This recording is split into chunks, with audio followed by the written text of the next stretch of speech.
3000 সৈন্য নিয়ে সাহাবায়ে কেরাম আর এই সেনাপতি সব চললেন। মুতার প্রান্তরে লড়াই হলো।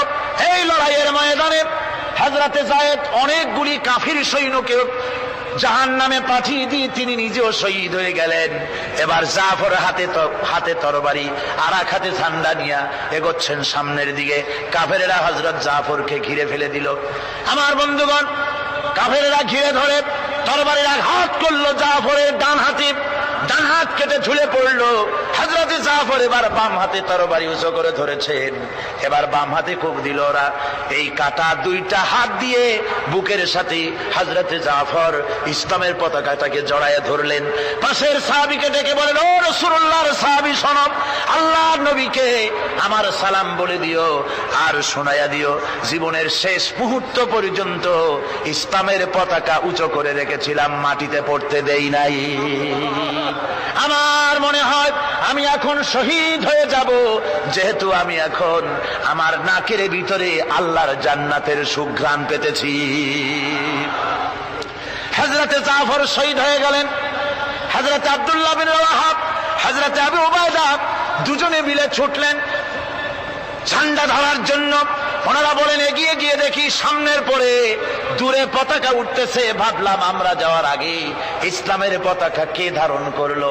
কাছে গিয়ে দেখি হযরতে জাফরের ডান হাত কাটা, বাম হাত কাটা, দুইটা পা কাটা, দেহটা একদিকে পড়ে আছে আর শুধু মাথাটা এক পাশে পড়ে থেকে ইসলামের পতাকা কামড়ায় ধরে উঁচু করে রেখে দিয়েছে। আমার বন্ধুগণ, হযরতে আবু উবাইদা বলেন, আমি হযরতে সাদের, হযরতে জাফরের হাত পা মাথা মস্তক একত্রিত করে তার পা থেকে শুরু করে মাথা পর্যন্ত চুমা খাইলাম। তাকে জানাজা করে দাফন করে রাখলাম কবরের ভিতরে। রাতের বেলায় স্বপ্নে দেখি হযরতে জাফর আল্লাহর জান্নাতের ভিতরে ফেরেশতাদের সঙ্গে উড়ে বেড়াতেছেন। আমি জিজ্ঞেস করলাম, ও জাফর, আল্লাহ তোমার সাথে কি ব্যবহার করেছেন?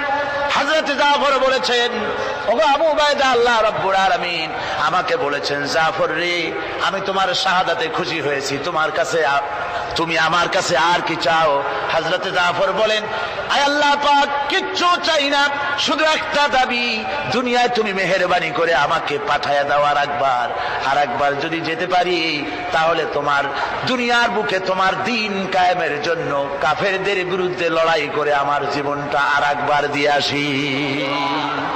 আমার বন্ধুগণের জন্য আল্লাহ রাসূল বলেছেন, হাদিস শরীফে এসেছে, আমার ইচ্ছে হয় জিহাদ করি, শহীদ হই, আবার যদি জিন্দা হই, আবার জিহাদ করি, শহীদ হই, আবার যদি জিন্দা হতে পারি তাহলে আবার জিহাদ করি, আবার শহীদ হই। শাহাদাতের মর্যাদা সম্পন্ন মউত আর পৃথিবীতে হতে পারে না। আমার ভাইরা, ইসলামের জন্য জান দেওয়ার জন্য, মাল দেওয়ার জন্য সাহাবায়ে কেরাম এভাবে প্রস্তুত ছিলেন। নিজেদের জীবন তারা আল্লাহর সামনে নজরানা পেশ করেছেন, শহীদ হয়েছেন। আল্লাহ দ্বীন কায়েমের জন্য তারা প্রচেষ্টা করেছেন। সেই জিহাদ মানে কি? সেই জিহাদের আবার অপব্যাখ্যা করা হয়েছে।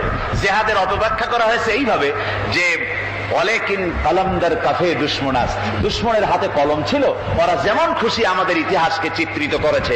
ওরা বলেছে ইসলামের ইতিহাস থেকে তরবারি আর রক্তের গন্ধ আসে, কিন্তু আসলে জিহাদের অর্থ তো তরবারির যুদ্ধ নয়।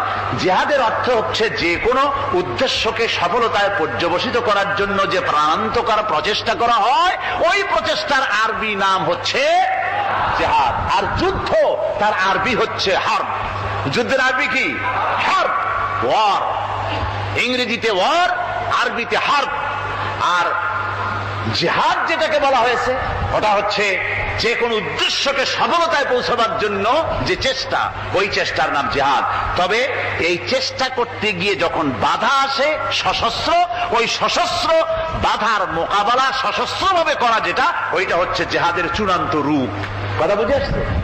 ইসলাম প্রথমে কাউকে আক্রমণ করে না। ইসলাম প্রথমে কাউকে আক্রমণ করে না। আক্রান্ত হলে পরে